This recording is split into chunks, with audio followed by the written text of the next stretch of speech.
We all know that diversity is strength. Diversity is a resource. Diversity is not the future, diversity is now. It is a very concrete reality in an increasingly interconnected world. 16 individuals, uniformly attired, in cap and gown, a microcosm of the world. And the simple, coincidental mathematical beauty of it, one class, 9 nationalities, 16 students, the square roots of a legacy. I'm an English teacher, all that. But what of this diversity? What are the lessons? What is the story? Why does it matter? Take some time and speak with any one of the 16, and you will find a unique individual who has had ample experience negotiating differences in culture, language, and worldview, negotiating the self in relation to the wider world. Take some time to speak with any one of them, these impressive young people, and I guarantee you will find yourself impressed, surprised by their intellect, their curiosity, their creativity and imagination, their communication skills, and their compassion. But let's make this concrete. Strengths we can see, talents that have enriched the learning community at ISO in a more tangible way.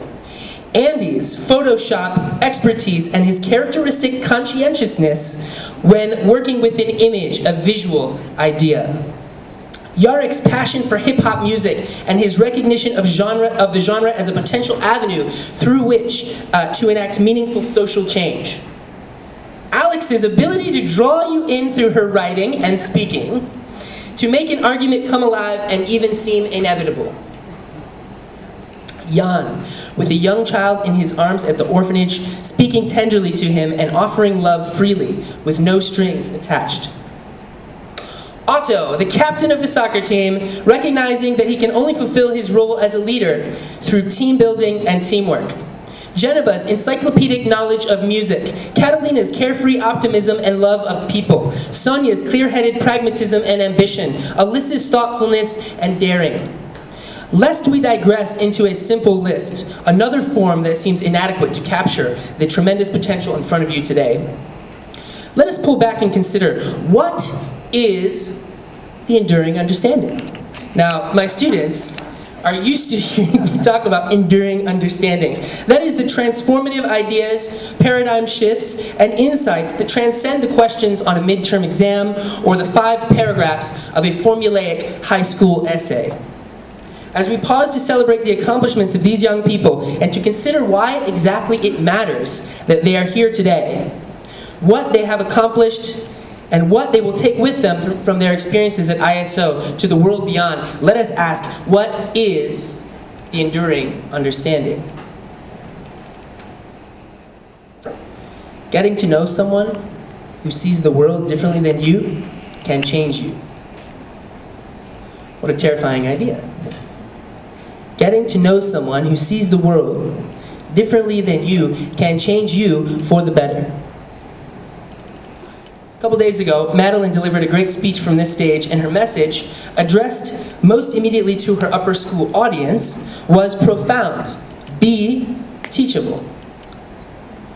This is advice that can be transformative for a high school freshman or a graduating senior, but also for a teacher, a parent, a citizen, a person. But again, let's make it more concrete. A couple months back, a member of the ISO community, an author and professor of literature and writing, John Fulton, came to visit my senior English classes to conduct a seminar that provided our seniors a sort of window into the college world. We explored a well-known short story by Tim O'Brien entitled The Things They Carried. Perhaps this story can provide a way to examine our own memories at ISO. The things they carried, the class of 2014.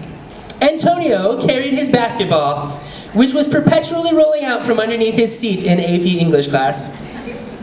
Deborah carried glasses with no prescription, a sartorial accessory that represents a passport into the culture, fashion, and the vibrant intellectual climate of New York City, where she is going next year.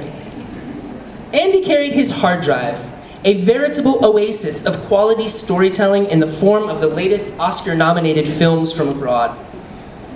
Jamina carried her juice, is that juice, the vitamin-infused dose of power that is behind her extraordinary creativity, even as Popeye's spinach fuels his superhuman strength? Perhaps we will never know. Otto carried his headphones, creating a private space for him to think independently, or perhaps just to space out. Fauzia, with a calculus book in one hand and a calculator in the other, looking determined. Bridget on the soccer pitch with her armband, a symbol of her brains, her brawn, and her quiet leadership. Getting to know someone who sees the world differently than you can change you. But, Mr. Spreng, what of this whole enterprise? High school, what was it about? Was it about the content of our subject classrooms? Can we count this content amongst the things we will carry out of this place? Graduating seniors, make sure to email me when you bring up Thomas Hobbes or Michel Foucault or Carl Jung or Abraham Maslow in a discussion next year, and your knowledge intimidates the other freshmen in your political theory class or your intro to sociology class. Email me. And be sure to let Ms. Diekman know that your familiarity with Google Earth or Google SketchUp helped you to succeed in geology class or a design workshop. Or if you find yourself in a situation in which you know two non-consecutive terms and you desperately need to identify a third term in a geometric sequence, that is, if calculus ever actually proves useful in real life, I would love to hear about that. I'm kidding, Ms. Diekman. If you give this address next year, feel free to disparage literary studies in the same way. The truth is, you will remember very little of the content 10 years from now. So, if not the content, it was the skills then. The ability to approach a complex academic text, or to articulate a mathematical proof, or to work together in a team to accomplish a goal, or to create something, or the ability to meet deadlines, or to communicate well in writing or speaking. Sure, maybe. You can carry those things out as well. The skills you have worked hard to master will serve as a scaffold for your academic success in college, blah, blah, blah. But when I think about the enduring understandings, the things we carry with us beyond high school, into our lives, my mind goes pretty quickly to relationship, to friendship.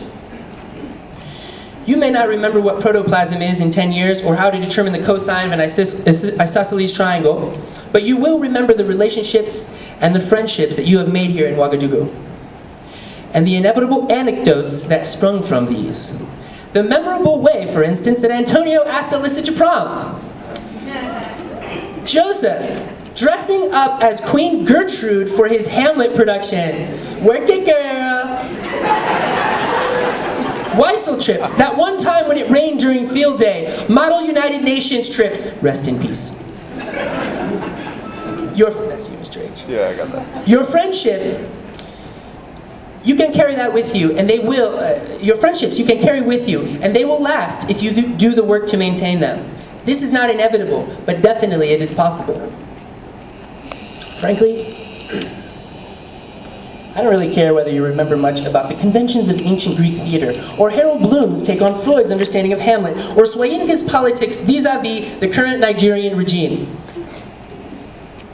But there is something that you have attained here that I hope you will carry with you. Efficacy. The belief that you can do something big, something that matters. That you can learn new things from people who are different from you. That you can be an active, contributing member of a rich community. That you can achieve things in a myriad of ways, academic, athletic, social, political, artistic, for the benefit of a community. On the back of the program, for this evening's ceremony, you will find the ISO mission statement. You will see the word intellect and the word character. I hope that you are fully human to fulfill your destiny, if you want to think of it that way. As for the amount of AP classes that you have taken, your GPA, your MAP score, the answer to question 17 on the final exam, feel free to leave those behind you at the door. So as we pause to look back, to remember, and simultaneously look to the future, I want to challenge you with one final question. It is a question of privilege, and it is a question of legacy. This year, each of you researched and wrote a long essay in which you addressed the question of education and privilege. You know that long-term benefits of education for any society will be derived not just from the education of advantaged youth, but also the education of disadvantaged youth. You know that there are people outside of our walls who cannot even dream of going to university. And you know that you are in a million ways privileged. You wrote an essay. And then a few months later, you read The Great Gatsby. It all comes back to Gatsby. And you know that success, as defined by money or fortune or prestige or whatever other metric society suggests, is not the complete answer. You saw both Gatsby's lavish parties and his quiet funeral. And so we come to the final essential question.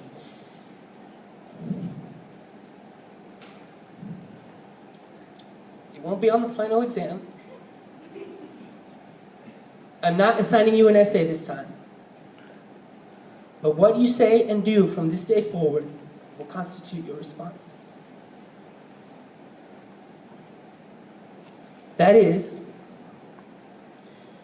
how you treat the people around you, and how you treat the people who you sometimes can't see, who come from a different stratum of society than you.